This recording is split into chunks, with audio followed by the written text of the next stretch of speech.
అందులో నిర్విఘ్నములుగా విఘ్నములన్నీ తొలగి ఈ కార్యములన్నీ కూడా నిర్విఘ్నముగా పూర్తయి స్వామివారికి అష్టబంధన మహాసంప్రోక్షణ యజ్ఞం జరిగేట్లుగా స్వామిని ప్రార్థిస్తూ అందులో భాగంగా మూలాలయగతమైనటువంటి మూలస్థానగతమైనటువంటి శక్తిని బాలబింబమునందు అపకర్షణ చేసి బాలాలయమునందు ప్రతిష్ఠ చేయడం కొరకు ఈనాడు ఆచార్య మరణం చేస్తున్నాము.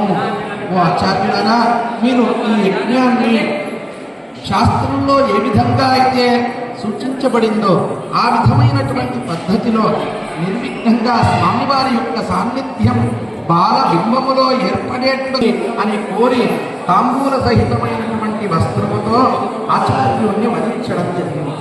ఇది యజమాన సంకల్పం అని పేరు.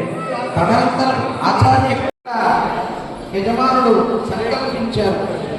ఏమని సంకల్పించారు అంటే, ఈ క్షేత్రంలో ఉత్తరోత్తర అనేకమైనటువంటి నిత్య నైమిత్తిక కామ్య కైంకర్యాలు ఇప్పటికంటే ఇంకా అభివృద్ధిగా ఉత్తరోత్తర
ఈరోజు ముందుగా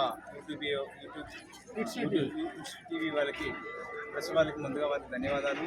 ఇంత పెద్ద ఒక మంచి ప్రోగ్రామ్ని కూడా లైవ్ బ్రాడ్కాస్ట్ కానీ చేస్తున్నటువంటి వారికి ముందుగా ధన్యవాదాలు. నా పేరు రవిను, నేను Bajrang Dal state co convener, ఇక్కడే కసాపురంలో ఉంటాను.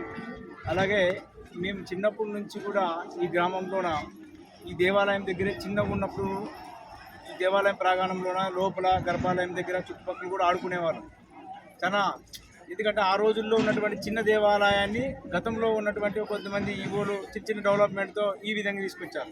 గత కొన్ని సంవత్సరాలుగా తీసుకొచ్చినప్పటి నుంచి ఇప్పటి వరకు కూడా కుంటుపడిపోయింది అభివృద్ధి లేక చాలా రోజుల నుంచి కూడా చాలా దయనీయమైన స్థితిలో కూడా వచ్చేసింది దేవాలయం. అలాంటి క్రమంలోన విశ్వ హిందూ పరిషత్ బజరంగ దళ అయితేనే గ్రామస్తులు అయితే అనేకమైనటువంటి ప్రజలు చాలామంది ఆందోళన చెందే సమయాల్లో దేవాలయంలో ఎటువంటి పరిస్థితుల్లో తీసుకెళ్లారు అనే పరిస్థితుల్లోకి వచ్చినటువంటి సందర్భాల్లో ఎక్కడి నుంచి వచ్చాడో కానీ ఈవో గారు విజయరాజు గారు నిజంగా ఆ రోజుల్లో శ్రీకృష్ణదేవరాయలు వ్యాసరాయలు ప్రతిష్ఠించినటువంటి ఆ రాజులకి ఈ రోజునటువంటి ఈ ఈవో గారికి కూడా అవకాశం దక్కింది. ఈ దేవాలయాన్ని పునర్నిర్మాణం చేసే ఒక కార్యరూపం దాల్చే విధంగా చేసినటువంటి ఈవో గారికి, అలాగే గ్రామస్తులు, ఇక్కడ ఉన్నటువంటి దాతలు, అలాగే రైతులకు సంబంధించినటువంటి మాజీ ఎమ్మెల్యే గారు తుంగిరెడ్డి రాజేంద్ర రెడ్డి గారు, వారు కూడా ఎంతో వారు భక్తి భావాలతో ఈ యొక్క దేవాలయాన్ని కూడా మనకి సమకూర్చి, కేవలం దేవాలయం అంటే కేవలం ఏదో ఒక గుడి మాదిరిగా ఏదో భవనం లాంటి కట్టేసిపోవడమే కాదు కదా, అలాంటిది ఎంతో భక్తితో ముడిపడి ఎంతో మంది విశ్వాసాలు కోట్ల మంది దర్శించినటువంటి దేవాలయం ఈరోజు కనుమరుగైపోయి మరి నూతనంగా తయారయ్యే వారి ముందుకి ఇంకా కొద్ది నెలల్లో మాత్రమే వస్తుంది. అలాంటిది 2-3 నెలల్లో ఇంత పెద్ద దేవాలయాన్ని తయారు చేసి మన కళ్ళ ముందర మళ్ళీ మనకి ఒక భక్తులు దర్శనమైపోతున్నాడు ఈ నెట్టికంటే హనుమంతుడు. కాబట్టి ఈ యొక్క శుభ సందర్భంగా ఇక గ్రామ ప్రజడిగా కూడా నేను చాలా ఆనందపడుతున్నాను.